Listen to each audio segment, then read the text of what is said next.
Bueno, mi nombre es Jorge Luis Martínez González, soy residente del Colegio Odontológico del posgrado de ortodoncia y ortopedia maxilar. En esta línea del tiempo les voy a hablar de la historia de la cirugía ortognática y también de la estética facial. Pues por medio de esta línea de tiempo, pues daremos a conocer grandes personajes que aportaron durante muchos años conocimientos para el desarrollo de diferentes técnicas en el área de la cirugía maxilofacial. Entonces comenzaremos en 1849 con el doctor Simon Holling, que fue un médico de Washington Medical College en Baltimore. Con el tiempo, pues él se estableció en Wheeling, Virginia, donde se dedicó la mayoría de su práctica a la odontología, cirugía oral de cabeza y cuello.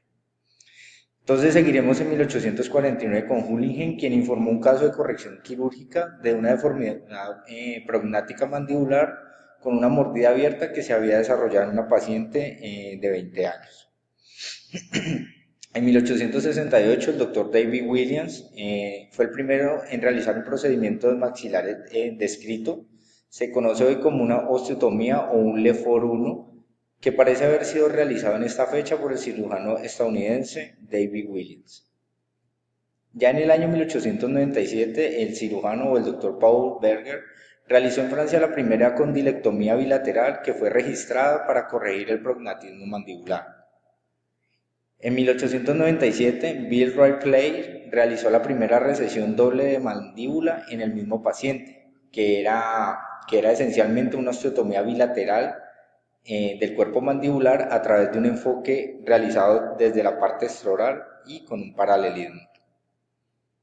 En 1848 el doctor James Whipple reportó un paciente que él denominó Mr. K, a quien se le había observado o había llevado observando durante varios años y que tenía un maxilar inferior significativamente prognático, lo cual lo hizo que lo programó y se le hizo una recesión doble del maxilar inferior para corregir la protrusión severa que presentaba.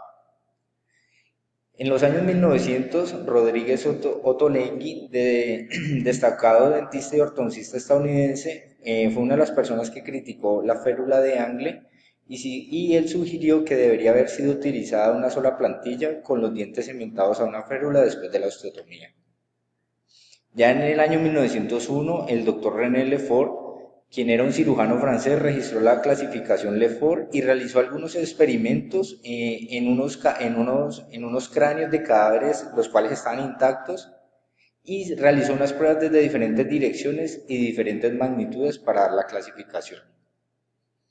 En el año 1905, Sir William Lane fue un doctor que hizo una división de la rama transversalmente a nivel del foramen mandibular y lingual, lo que permitió que el cuerpo de la mandíbula se deslice hacia atrás y posteriormente él realizó una unión de los fragmentos a nivel de las ramas con unas placas, las cuales ya eran rígidas.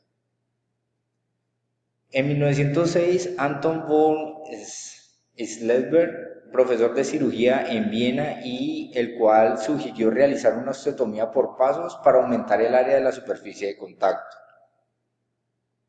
Ya en 1908, Max Balin, quien fue un cirujano de la ciudad de Detroit, sugirió eliminar los dientes en el sitio de la osteotomía del cuerpo mandibular pocos meses antes de la cirugía. Pues él decía que si se realizaba este procedimiento, se hacía estas extracciones, iba a tener un mayor desempeño durante la posterior a realizar la cirugía.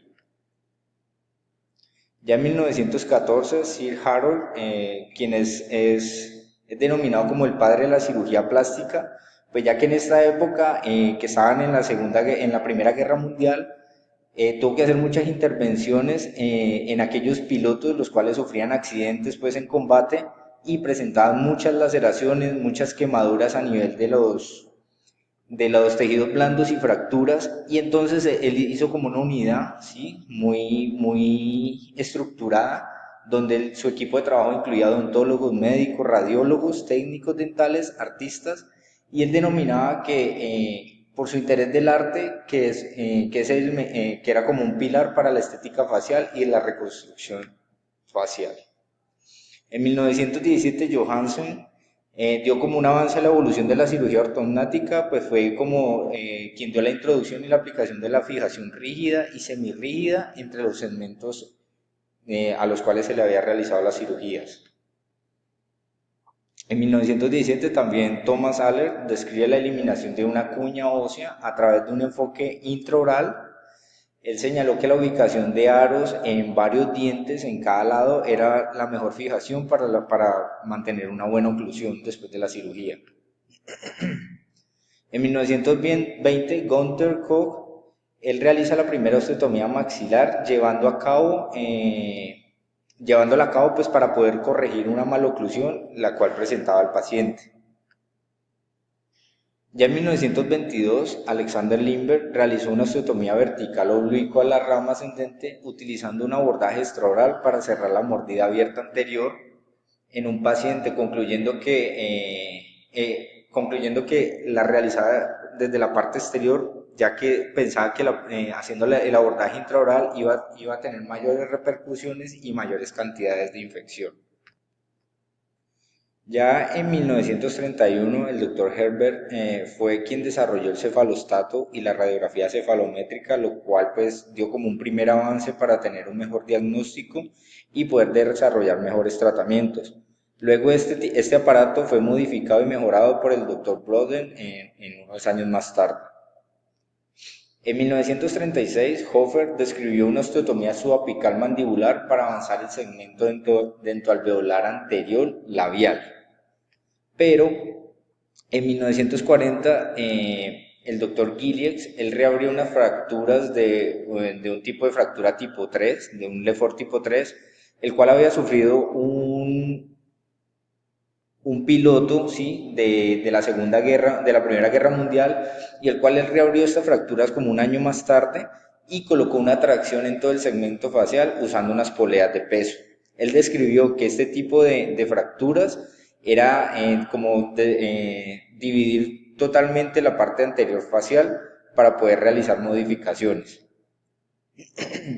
En 1950, Paul Tessier se convirtió en un líder en el campo de la cirugía craneofacial y trabajó pues, muchos años para mejorar sus procedimientos sistemáticamente. Desde finales de los años 50, aunque sus trabajos fueron publicados o fueron reconocidos a finales de los años 60, principios de los años 70.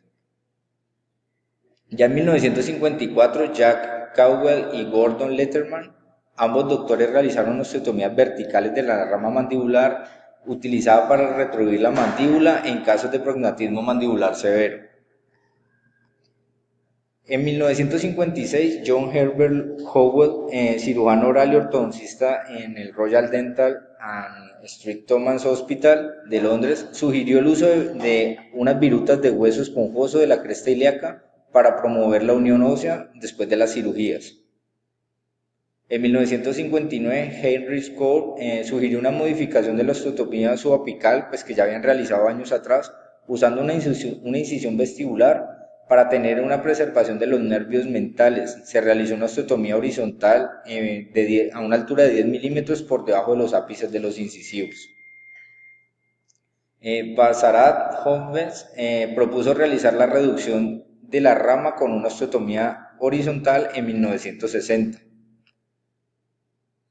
Ya también en 1960, Hans Luhr, el cual era un profesor de cirugía maxilofacial de la Universidad de Göttingen en Alemania, ayudó con los avances de la compresión de las técnicas de fijación rígida para los traumas maxilofaciales y eventualmente para las cirugías ortognáticas. En 1960, William Bell, cirujano oral y maxilofacial estadounidense, realizó estudios de revascularización y demostró que el maxilar puede ser seccionado a nivel del Lefort 1, realizando estas segmentaciones y luego reposicionándolas, y que iba a presentar efectos posoperatorios, solo efectos isquémicos transitorios y mínimos sobre la vascularización y cicatrización del tejido óseo. En este mismo año también Gabriel Abramovich realizó la primera distracción osteogénica maxilofacial, pues es una técnica que consistía en producir una osteotomía y generar un alargamiento de los huesos en el sitio de cicatrización conocido o detalladamente conocido como callo de cicatrización. En 1969, Hugo Osweiser, reconocido como el padre de la cirugía ortognática moderna, fue el primer autor en describir el procedimiento bimaxilar simultáneo realizado en un mismo paciente. En 1963, Henderson y Jackson describieron el procedimiento Lefort 2, que por lo general es indicado en pacientes que presentan una retracción nasomaxilar severa. Aquí les dejo un video en el cual vamos a tener como mayor ampliación y muestra más detallada de la clasificación de la cirugía o de la fractura del Lefort. En 1974, Bert Spiels describió la fijación rígida de la mandíbula después de una osteotomía sagital utilizando unos tornillos de compresión y explicó que la importancia que tenía de realizar esta buena fijación para disminuir como las residuos que se podían presentar después de los tratamientos.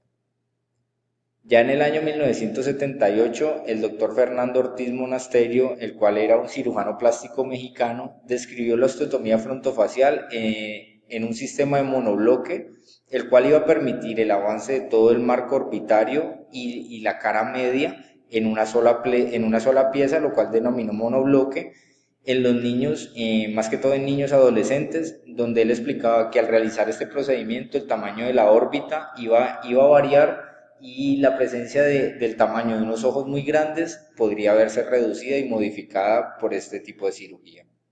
Esta es mi línea de tiempo, les agradezco mucho la atención y espero que les haya gustado y les sirva para un poco de conocimiento más.